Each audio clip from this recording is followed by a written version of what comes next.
हे महाकाल, मैं आपके दरबार में खाली हाथ आया हूं, लेकिन दिल भरा हुआ है उम्मीदों से।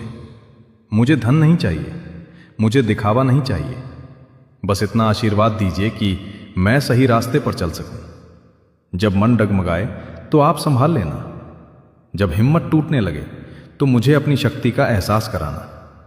हे भोलेनाथ, मेरी गलतियों को क्षमा करना और मुझे इतना विवेक देना कि दोबारा वही भूल ना करूं।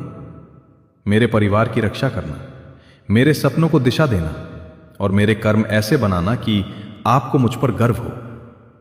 अगर कभी अहंकार आ जाए तो मुझे झुका देना, पर कभी मेरा विश्वास मत तोड़ना। आपके चरणों में ही मेरी शांति है, आपके नाम में ही मेरी ताकत है। मेरे जीवन का हर कदम आपकी इच्छा से चले। जो भी इस प्रार्थना को सुन रहा है, महादेव उसकी मनोकामना पूर्ण करें। हर हर महादेव।